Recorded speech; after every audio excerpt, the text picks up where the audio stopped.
Hello बच्चों, चलिए प्रश्न को पढ़ते हैं। सत्य है या असत्य, किसी कण का एक समान वृत्तीय गति में एक चक्र में लिया गया औसत त्वरण सदिश एक शून्य सदिश होता है। तो चलिए बच्चों, सबसे पहले हम लिख लेंगे मूल अवधारणा जिस पर यह प्रश्न आधारित है। तो मैं लिख रहा हूं मूल अवधारणा। यह प्रश्न आधारित है औसत त्वरण पर। औसत त्वरण हम जानते हैं, औसत त्वरण बराबर होता है औसत त्वरण बराबर होता है वेग में परिवर्तन, वेग में परिवर्तन बटा समय अंतराल, समयांतराल।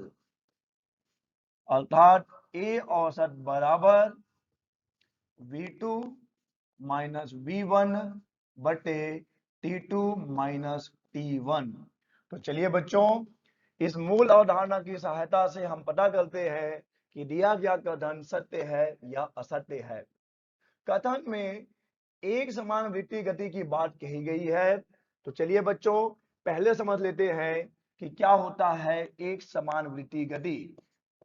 एक समान वृत्तीय गति, एक समान वृत्तीय गति,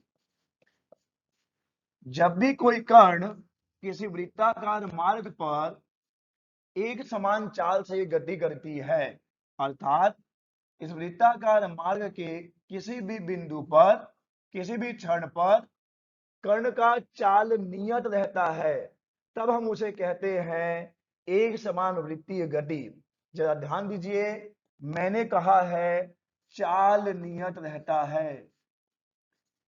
किसी भी क्षण, किसी भी बिंदु पर कण की चाल नियत रहती है, अतः हम कह सकते हैं कि वेग का परिमाण नियत रहता है।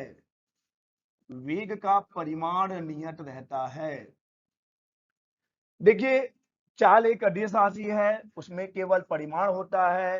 वेग एक सदिश राशि है, इसमें परिमाण और दिशा दोनों होती है। वेग के अगर हम केवल परिमाण की बात करें तो वह चाल ही होगा, क्योंकि चाल नियत है, अतः हम कह ही सकते हैं कि वेग का परिमाण नियत है।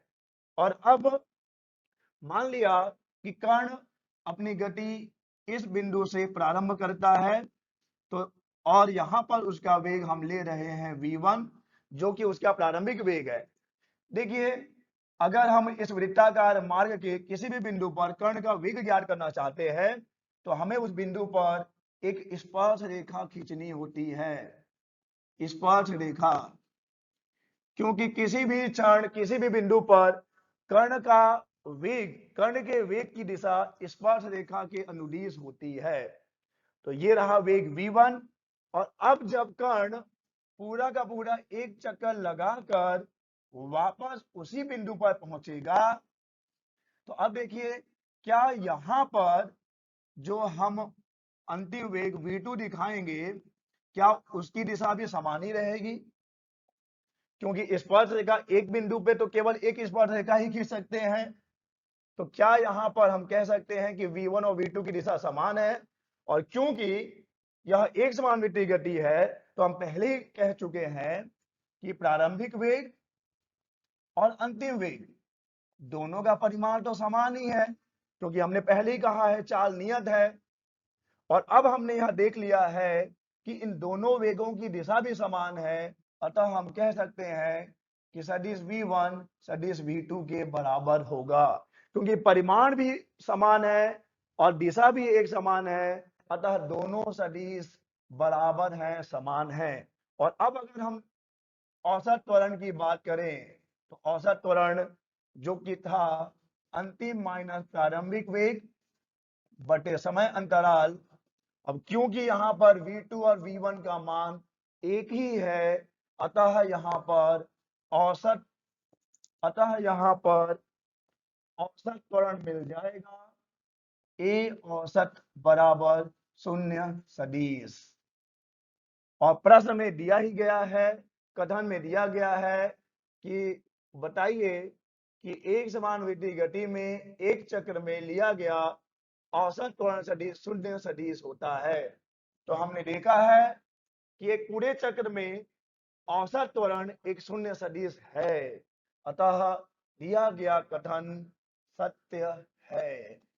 दिया गया कथन सत्य है। आशा करते हैं आपको समझ आया होगा। धन्यवाद।